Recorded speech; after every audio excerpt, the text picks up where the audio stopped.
बिस्मिल्लाहिर्रहमानिर्रहीम। सबसे पहले तो मैं इसका आगाज़ करूँगा कि बिस्मिल्लाहिर्रहमानिर्रहीम। सबसे पहले तो जो हमारे उस्ताद हज़रत मुफ्ती अब्दुल रहीम साहब ने पैगाम दिया है, मैं उसी को रिपीट करूँगा। देखें, इंडिया और पाकिस्तान की आवाम का मसला नहीं है। इंडिया में हिंदू हैं, सिख हैं, ईसाई हैं, मुस्लिम्स हैं। पाकिस्तान में भी हिंदू भी हैं, सिख भी हैं, मेजॉरिटी मुसलमानों की है, ईसाई भी हैं। ये सब एक जान है। हम जब दूसरे मुल्कों में जाते हैं तो मैंने देखा है कि एक ही प्लेट में बैठ के खा रहे होते हैं, पाकिस्तानी भी और इंडियन भी। कोई फ़र्क नहीं है इंडियन पाकिस्तानियों में। कल्चर सेम है, ज़बान सेम है। वो उस उर्दू को वो हिंदी कह देते हैं और हम हिंदी को उर्दू कह देते हैं। तो कोई फ़र्क नहीं है।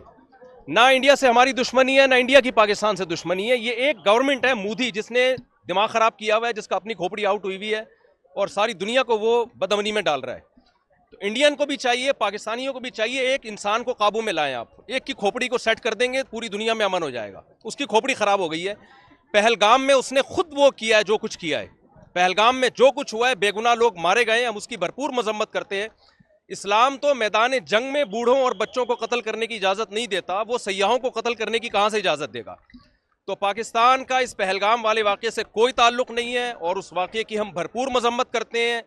और जो जुल्म पहलगाम में लोगों पर हुआ, इंडियन पर हुआ, हम उसमें इंडिया के साथ हैं, इंडिया वालों के साथ हैं। तो एक आदमी की खोपड़ी खराब हुई हुई है, सबको मिलकर उसकी खोपड़ी को ठीक करने की ज़रूरत है। जंग की धमकियां दे रहा है वो, मैं यूं कर दूंगा, मैं यूं कर दूंगा। झूठा इल्ज़ाम हमारे ऊपर डाल दिया, आप सबूत भी दिए। भाई, अगर आपका ख्याल है कि पाकिस्तान ने यह काम किया है तो आप एक तीसरे मुल्क को सालिस बनाएं। जब भी दो में झगड़ा होता है, तीसरा सालिसी का किरदार अदा करता है। पाकिस्तान सबूत पेश करने के लिए तैयार है। तो पहला तो मैं पैगाम दूंगा कि मसला इंडिया पाकिस्तान का या वहाँ की आवाम का नहीं है, मसला एक मोदी हुकूमत का है, जिसका दिमाग ख़राब हो गया है। तो अब चूंकि वो जंग की धमकियां दे रहा है, तो हमारी अखलाकी दीनी जिम्मेदारी है कि हम, अगर ये जंग छिड़ जाती है तो हम अपनी फ़ौज के साथ हैं।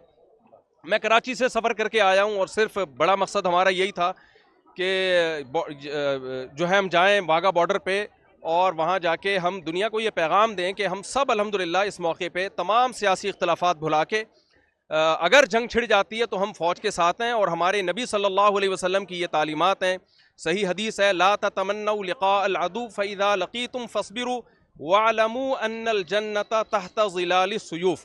नबी सल्लल्लाहु अलैहि वसल्लम ने फरमाया, दुश्मन से लड़ाई की कभी तमन्ना मत करो, लेकिन अगर जंग छिड़ जाती है तो यकीन कर लो कि अल्लाह ने जन्नत तलवारों के साए में रखी है। तो भाई, मुसलमानों को तो जन्नत में जाने का मेरा ख्याल है वैसे ही बहुत शौक़ है।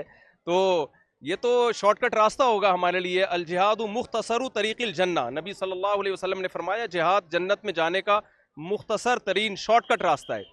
तो हम जंग की तमन्ना नहीं रखते, लेकिन अगर मोदी को शौक़ है लड़ने का तो आज़मा ले। तो इंशाअल्लाह हम पूरा मुल्क हमारा फ़ौज के साथ है और मुँह तोड़ जवाब देंगे इंशाअल्लाह। जज़ाकल्लाह।